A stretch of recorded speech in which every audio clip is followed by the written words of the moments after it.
ஆயுர்வேதம் ஒரு பொக்கிஷம், நம் ஆயுள் நீட்டிக்கும் அற்புதம். டாக்டர் ஸ்ரீவர்மாஸ் லயன் அரேபியன் டேட்ஸ்.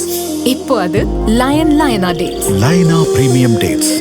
சுத்தம், சுவை மற்றும் ஆரோக்கியம். Periyar Maniammai institute of science and technology, Thanjavur. BTech biotechnology with specialization in computer science and biology.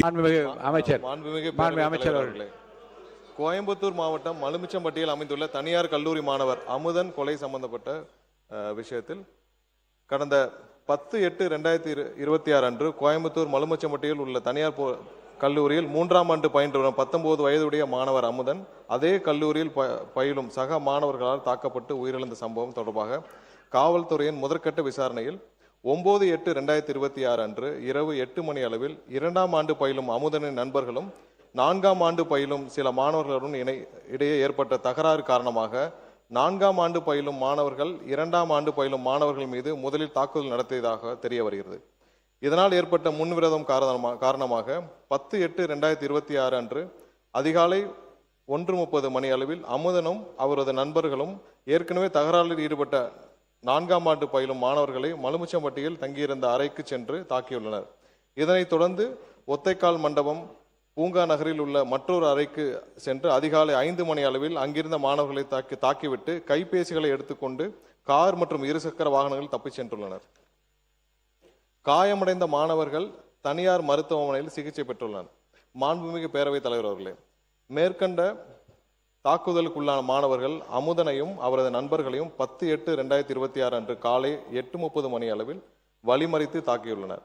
இச்சம்பவத்தில் காயமடைந்த ஒருவர் அங்கிருந்து தப்பிச் சென்ற நிலையில் மேற்படி மாணவர்கள் அமுதனை தொடர்ந்து தாக்கிவிட்டு அவரை சுமார் 10:30 மணி அளவில் இருசக்கர வாகனத்தில் அழைத்து சென்று மலுமிச்சம்பட்டியில் உள்ள அமுதனின் நண்பரின் அறையில் விட்டு சென்றுள்ளனர். சுமார் மதியம் 3 மணி அளவில் அமுதன் மயக்க நிலையில் இருந்ததை கண்டு அவரை தனியார் மருத்துவமனையில் அனுமதிக்கப்பட்ட நிலையில் அவரை பரிசோதித்த மருத்துவர் அவர் ஏற்கனவே இறந்து விட்டதாகவும் தெரிவித்ததோடு காவல்துறைக்கு தகவல் தெரிவித்துள்ளார். அதனைத் தொடர்ந்து அன்றைய தினமே கோயம்புத்தூர் மாவட்டம் செட்டியபாளையம் காவல் நிலையத்தில் பல்வேறு சட்டப்பிரிவுகளின் கீழ் 2 வெவ்வேறு குற்றவியல் வழக்குகள் பதிவு செய்யப்பட்டுள்ளன. பின்னர் அமுதன் இறந்ததை தொடர்ந்து SC/ST அதாவது வன்கொடுமை தடுப்பு சட்டப்பிரிவு இவ்வழக்கில் சேர்க்கப்பட்டுள்ளது. பிரேத பரிசோதனைக்கு பிறகு 11/8/2026 அன்று சுமார் 5 மணி அளவில் அவரது உடல் பெற்றோரிடம் ஒப்படைக்கப்பட்டது. மாண்புமிகு பேரவைத் தலைவர் அவர்களே, மாணவர் அமுதன் கொலை செய்யப்பட்டது தொடர்பாக பதிவு செய்யப்பட்ட குற்றவியல் வழக்கு எண் 310/2026 கீழ் இதுவரை 14 பேர், நேற்று இரவு ஒருவர் கூடுதலாக இதுவரை 15 பேர் கைது செய்யப்பட்டு நீதிமன்ற காவலுக்கு அனுப்பப்பட்டுள்ளனர். மேலும் அமுதன் உள்ளிட்டோர் சக மாணவர்களை தாக்கியது தொடர்பாக பதிவு செய்யப்பட்ட குற்றவியல் வழக்கு எண் 309/2026 கீழ் 2 பேர் கைது செய்யப்பட்டுள்ளனர். காவல்துறையினரின் தீவிர விசாரணையின் அடிப்படையில் 9/8/2026 அன்று ஏற்பட்ட இரு குழுக்களுக்கிடையிலான பழிவாங்கும் நோக்கிலான தாக்குதலை அமுதனின் மரணத்திற்கு வழிவகுத்ததாக என்று தெரிய வந்துள்ளது. இவ்வழக்கு தொடர்பாக போதைப் பொருள் பயன்படுத்தியதாக புகாரிலோ காவல்துறையின் விசாரணையிலோ அறியப்படவில்லை. மேலும் பழிவாங்கும் சம்பவங்களை தடுக்க தேவையான தடுப்பு நடவடிக்கைகள் மேற்கொள்ளப்பட்டு நிலைமை தொடர்ந்து உன்னிப்பாக கண்காணிக்கப்பட்டு வருகிறது. மாண்புமிகு முதலமைச்சர் அவர்களின் ஆணைக்கிணங்க மாணவர் அமுதன் இறப்பின் காரணமாக துயரத்தில் இருக்கும் குடும்பத்தினரே மாண்புமிகு சமூக நீதித்துறை அமைச்சர் திரு வன்னியரசு அவர்களும் மற்றும் மாண்புமிகு பிற்படுத்தோர் நலத்துறை அமைச்சர் திரு வி சம்பத்குமார் அவர்களும் 15/8/2026 சனிக்கிழமை என்று நேரில் சந்தித்து ஆறுதல் தெரிவித்தனர். மேலும் வன்கொடுமை தடுப்பு சட்டத்தின் கீழ் பாதிக்கப்பட்ட குடும்பத்தினருக்கு முதற்கட்டமாக ரூபாய் 6 லட்சம் அவரது குடும்பத்தினருக்கு வழங்க ஆணையிடப்பட்டுள்ளது. மாண்புமிகு பேரவைத் தலைவர் அவர்களே, இந்த வழக்கை பொறுத்தவரை போதைப் பொருள் பயன்படுத்துவதை பார்த்து காவல்துறையிடம் புகார் அளித்தவர்களின் விவரங்களை காவல்துறையினர் சம்பந்தப்பட்ட நபர்களும் தெரிவித்ததாகவும் அதன் காரணமாக புகார் அளித்தவரை சரமாரியாக தாக்கப்பட்டு உயிரிழந்ததாகவும் எதிர்க்கட்சி உறுப்பினர்கள் தெரிவித்துள்ளபடி எந்த ஒரு சம்பவமும் இவ்வழக்கில் நடைபெறவில்லை என்பதை தெளிவுபடுத்த விரும்புகிறோம். மேலும் இவ்வழக்கு போதைப் பொருள் தொடர்பான வழக்கும் அல்ல, இது வேறு மாணவர் குழுக்களுக்கு இடையே ஏற்பட்ட முன்னுரிதம் மற்றும் அதனை தொடர்ந்து மேற்கொள்ளப்பட்ட பழிவாங்கும் நோக்கிலான தாக்குதலின் காரணமாகவே இச்சம்பவம் நடைபெற்றுள்ளது.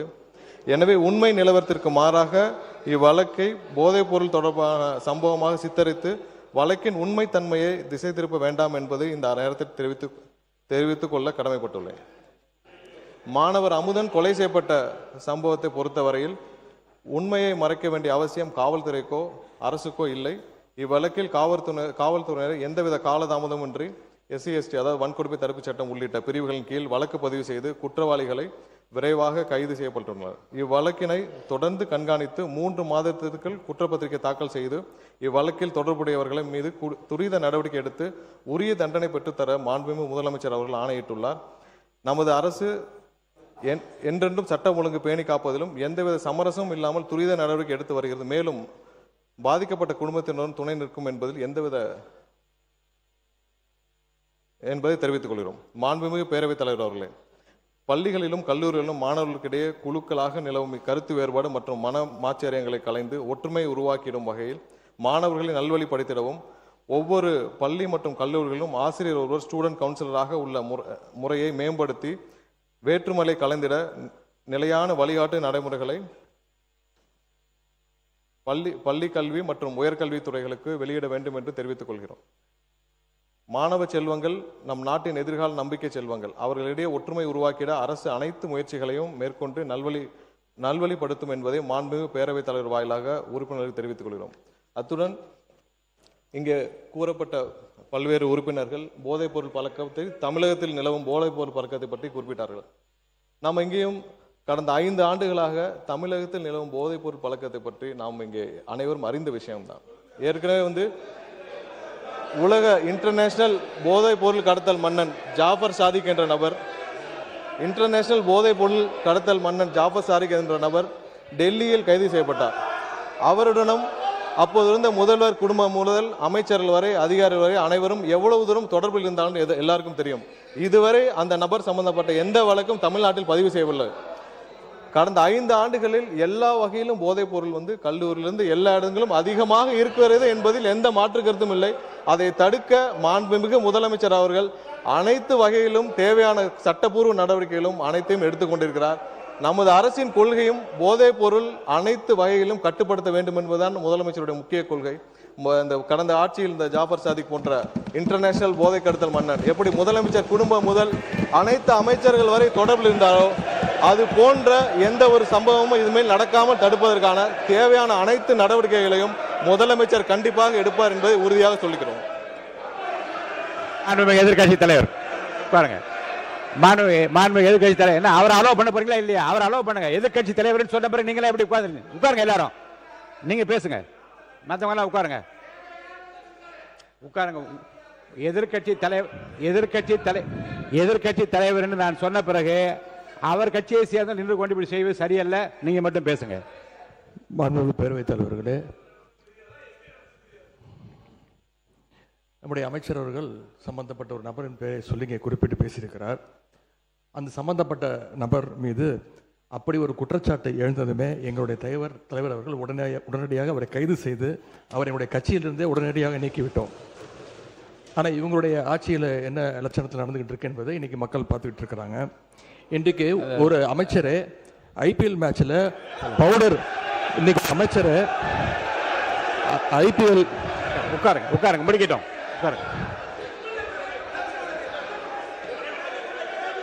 அவங்க குற்றச்சாட்டு வச்சா நான் குற்றச்சாட்டு வைப்பேன். எதிர்கட்சியில் ஒன்று சொல்கிறேன். உங்களுக்கு பேசுவதற்கு நான் அனுமதி அளிக்கிறேன். நியாயமான கருத்து எதிர்கருத்து இருந்தால் சொல்ல அனுமதி அளிக்கிறேன். ஆனால் உங்கள் கட்சியை சார்ந்தவர்களை நீங்கள் பேசி நான் உட்கார அமைச்சர் இருங்க, அமைச்சரை நான் உட்கார சொல்லிவிட்டேன். இல்லை ஒன்று இல்லை, திரும்ப ஒன்று சொல்லுகிறேன். ஒரு கட்சியை சார்ந்த ஒரு நீங்கள் என்ன மாநில உறுப்பினர் ஆஸ்டின், நீங்கள் அவருக்காக உங்கள் எதிர்கட்சி தலைவருக்காக பேசுறீங்களா? உட்காருங்க. நீங்கள் அவரை தான் உட்கார சொல்லிட்டேன்ல, நீங்கள் பேசக்கூடாது. உட்காருங்க. ஆஸ்டின் சார் உட்காருங்க. நீங்கள் மாநில உறுப்பினர் ஆஸ்டின், உங்களுடைய கட்சியினுடைய தலைவர், நீங்கள் எல்லாம் மதிக்க வேண்டிய, நான் மதிக்க வேண்டிய எதிர்கட்சி தலைவர், அவருக்கு நான் வாய்ப்பு கொடுத்துருக்கிறேன். மாண்புமிகு சட்டத்துறை அமைச்சர் எழுந்த உடனே உட்காருங்கள், பதில் சொல்வார் என்று சொல்லுகிற போது நீங்கள் எல்லாரும் எழுந்தீங்கள் என்றால் அப்போ உங்கள் தலைவருக்கு என்ன மதிப்பு இருக்கிறது? மாண்புமிகு எதிர்கட்சி தலைவர், நீங்கள்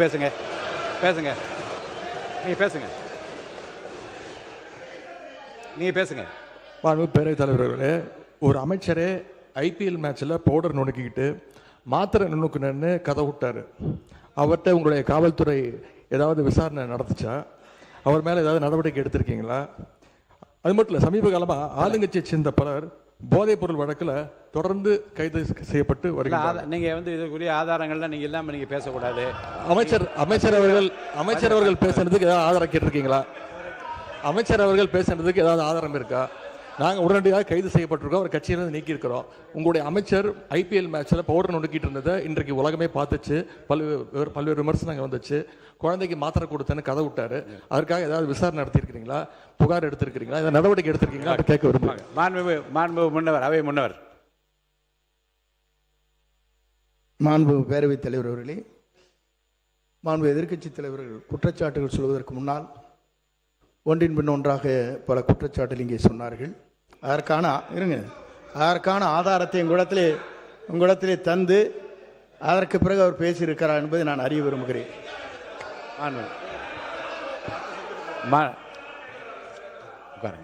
மாண்புமிகு சட்டத்துறை மாண்புமிகு பேரவைத் தலைவர்களே, நான் குறிப்பிட்ட அந்த போதை கடத்தல் மன்னன் ஜாவத் சாதிக் சம்பந்தப்பட்ட எந்த பெயரையும் நான் சபை நாகரிகம் கருதி சொல்லவில்லை. அதே நேரத்தில் அந்த வழக்கில் ஒன்றிய அரசு டெல்லியில் பதிவு செய்யப்பட்ட வழக்கு தான் தவிர்த்து இங்கே எந்த வழக்கும் பதிவு செய்யப்படவில்லை. அவரை காப்பாற்ற முயற்சியாக நடந்தது. இவர்கள் தேவைப்பட்டால் யார் யாருடன் எந்தெந்த வகையில் புகைப்படம் எல்லாம் அப்போது சமூக வலைதளத்தில் எல்லாத்தையும் வெளியானுச்சு. சபை நாகரிகம் கருதி நான் அதை வெளியிடவில்லை, யாருடைய பெயரையும் குறிப்பிடவில்லை. அதை அவர்கள் இத்தோடு நிறுத்திக் கொண்டால் கண்டிப்பாக நம்மளுடைய அரசு எந்த வகையிலும் போதைப் பொருள் கடத்தலை தடுக்கவும் போதைப் பொருட்களை தடுக்கவும் தான் முதலமைச்சர் உத்தரவிட்டுள்ளார். இல்ல இந்த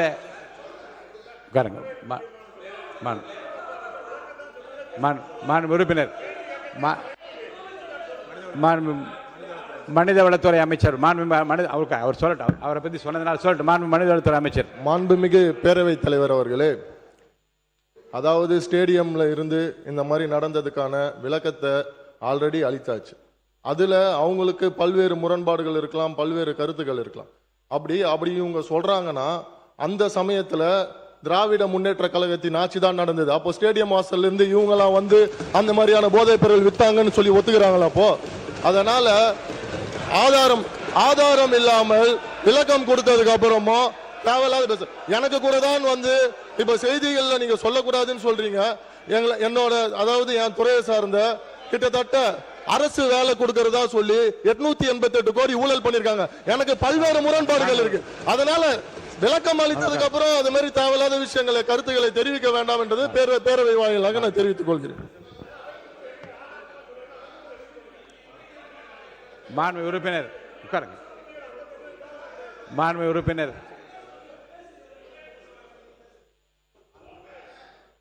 பேரவைத் தலைவர் அவர்களே, அவரை பற்றி குற்றச்சாட்டு சொன்னால் அதற்கு பதில் சொல்லிட்டாரு. அதை விடுத்து ஒரு ரெய்டில் எங்கேயாவது செக்குது 888 கோடின்னு ஒரு கேஸ் பதிவு பண்ண சொல்லி இடி சொன்னாங்கன்னு சொல்லி பெர்சீவ் பண்ணி அது வேலை கோர்ட்டில் இருக்குது. கோர்ட்டில் இருக்கிற சப்ஜெக்டை இவர் கூப்பிட்டு பேசுகிறார். அது எப்படி சரியாக இருக்குமா? ஃபுல் விளக்கம் நான் சொல்ல முடியுமா அதுக்கு? எனவே அதை அவை குறிப்பிலிருந்து நீக்க வேண்டும். 1. 2, அவரை பற்றி சொன்னதுக்கு நீங்கள் பதில் சொல்லுங்க. அதை விட்டுட்டு ஏன்டானா நீங்கள் மற்றவனை பற்றி பேசிட்டீங்க. நீங்கள் எடுத்தீங்களே அந்த காரில் தண்ணீங்களே, அது என்னன்னு சொல்லுங்க. பள்ளிக்கல்வித்துறை அமைச்சர் பள்ளிக்கல்வித்துறை அமைச்சர் அவர் பேசி முடிக்கட்டும். உட்காருங்க. பள்ளிக்கல்வித்துறை அமைச்சர் அவர் பேர் மாண்பு உறுப்பினர் மாண்புமிகு பேரவைத் தலைவர் அவர்களே,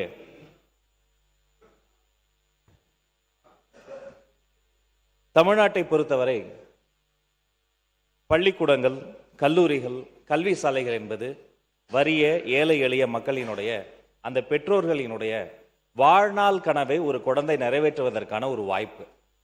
ஒரு பள்ளிக்கூடத்திலும் ஒரு கல்லூரியிலும் வன்முறை சம்பவங்களோ போதை பழக்க வழக்கங்களோ எதுவும் நடைபெற கூடாது என்பதுதான் அரசியல் மாச்சரியங்களை தாண்டி இந்த அரங்கில் இருக்கக்கூடிய அத்தனை மாமன்ற உறுப்பினர்களினுடைய எண்ணமாகவும் இருக்கிறது.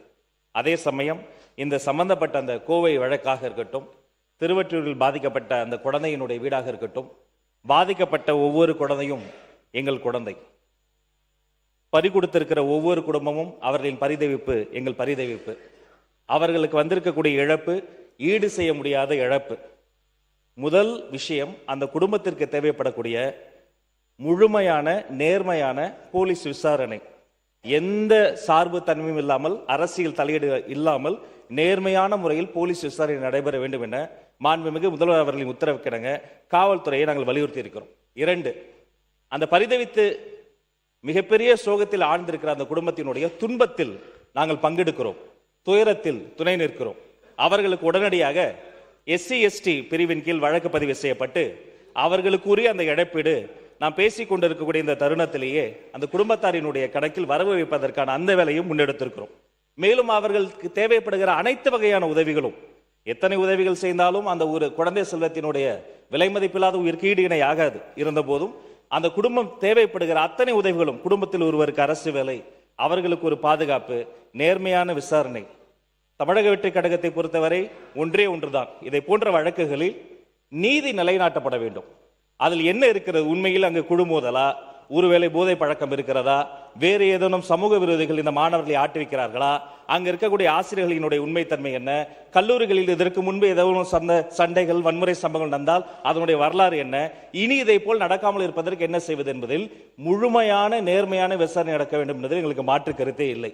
அவர்களுக்கு தேவையான உதவிகள், அவர்கள் என்னென்ன கோரிக்கைகளை வைக்கிறார்களோ அதை அதிகாரிகளோடு கலந்து பேசி அவர்களுக்கு உரிய உதவிகள் என்பதை செய்ய வேண்டியது எங்களுடைய கடமை, கேட்க வேண்டியது அவர்களின் உரிமை என்பதையும் இந்த நேரத்தில் பதிவு செய்து கொள்கிறேன். நேற்றைய தினம் எங்களுடைய மாண்புமிகு சமூக நீதித்துறை அமைச்சரும் எங்களுடைய மாண்புமிகு அமைச்சர் சம்பத் அவர்களும் கோவைக்கே நேரில் சென்ற அந்த குடும்பத்தினுடைய துன்பத்தில் பங்கெடுத்தார்கள். நேற்றைய தினம் பள்ளிக்கல்வித்துறை அமைச்சராக நானும், அன்பிற்கினி சகோதரர் மாண்புமிகு பொதுப்பணித்துறை அமைச்சர் ஆதவ் அவர்களும் திருவெற்றூர் வீட்டிற்கே நேரில் சென்று அந்த தாயின் கரம் பிடித்து, தந்தையின் கைப்பிடித்து அவர்களினுடைய துன்பத்தை ஈடு இணை செய்ய முடியாத ஒரு மிகப்பெரிய இழப்பிற்கு எங்களுடைய ஆறுதலை தெரிவித்தோம். மேலும் திருவெற்றூர் சம்பவத்தை பொறுத்த வரைக்கும் அந்த குழந்தை தனுஷ், சின்னஞ்சிறு சிறுவன், அந்த குழந்தையின் மீது தாக்குதல் சம்பவம் நடத்திய அவர்களும் சிறுவர்கள். அந்த வழக்கில் ஒருவரை தவிர அத்தனை பேருமே மைனராகவும் இருக்கிறாங்க. அப்ப இந்த பிரச்சனையை பார்க்கிற பொழுது மிகவும் வேதனையாக இருக்கிறது. அந்த பாதிக்கப்பட்ட குடும்பத்தை பொறுத்த வரைக்கும் ஒரு எதிரி கூட தப்பித்து விடக்கூடாது என்பதில் அவர்கள் மிகவும் உறுதியாக இருந்தார்கள். அந்த தாயினிடம் நாங்கள் வாக்களித்திருக்கிறோம். யாராக இருந்தாலும், அவர்கள் எத்தனை வழக்கறிஞர்கள் கொண்டு வந்தாலும், ஆளுக்கு ஒரு வழக்கறிஞர் கொண்டு வந்தாலும் கூட பாதிக்கப்பட்ட அந்த அமுதன் மற்றும் தனுஷ் அவர்களின் குடும்பத்தின் சார்பில் கடுமையான சட்ட போராட்டத்தின் மூலம் ஒரு எதிரி கூட தப்பித்து விடாத வகையில் வழக்கை நடத்தி சட்ட ரீதியாக அவர்களுக்கு என்ன தண்டனை வாங்கி தர முடியுமோ அதிகபட்ச தண்டனை வாங்கி கொடுத்து, மேலும் இதை போன்ற பள்ளி வளாகங்களில் இதை போன்ற துன்பமான துயரமான சம்பவம் நடக்காமல் இருப்பதற்காக கல்வித்துறை சார்ந்த அதிகாரிகள் மூலமாக பள்ளிக்கூடங்களுக்கும் பள்ளிக்கல்வித்துறை மூலமாகவும் உயர்கல்வித்துறை மூலமாகவும் கடுமையான, மிகவும் நேர்த்தியான, பின்பற்ற வேண்டிய வழிகாட்டு நெறிமுறைகளை மீண்டும் செயல்படுத்துவதற்கான வேலைகளும் செய்திருக்கிறோம். தனுஷ்குமார் அவர்களினுடைய குடும்பத்தில் அவருடைய மூத்த சகோதரர் ஒருத்தர் இருக்கிறார். தற்போதுதான் அவர் ஒரு பட்டப்படிப்பை முடித்திருக்கிறார். அந்த அன்பு சகோதரருக்கும் அந்த குடும்பத்தின் சார்பில் பாதிக்கப்பட்ட அந்த குடும்பத்தின் சார்பில் அந்த அன்பு சகோதரருக்கு ஒரு அரசு வேலையும் தர வேண்டும் என்று முடிவு செய்து மாண்புமிகு முதல்வர்களினுடைய அனுமதியோடு அந்த குடும்பத்திற்கு ஒரு அரசு வேலை SC/ST பிரிவின் கீழ் உடனடியாக இன்றைய தினம் 6 லட்சம், மறுபடியும் மிச்சம் இருக்கக்கூடிய 6 லட்சம், அது மட்டும் இல்லாது தனுஷ் அவர்களினுடைய தாய் தந்தையருக்கு 2 வகையான ஓய்வூதியம் சேர்த்து கிட்டத்தட்ட சற்றுப்ப மாதந்தோறும் 8000 ரூபாய் ஓய்வூதியம் கிடைப்பதற்கான அனைத்து வேலைகளையும் தங்கு தடையின்றி இரவு பகலாக செய்து முடித்து விட்டுதான் இந்த சட்டமன்றத்துக்கு வந்திருக்கிறோம். இனி இப்படி ஒரு சமூகம் நடைபெற வேண்டாம் என்பதுதான் எங்களுடைய நிலைப்பாடு என்பதை தெரிவித்துக் கொள்கிறேன். உறுப்பினர் வேலுமணி அவர்கள்.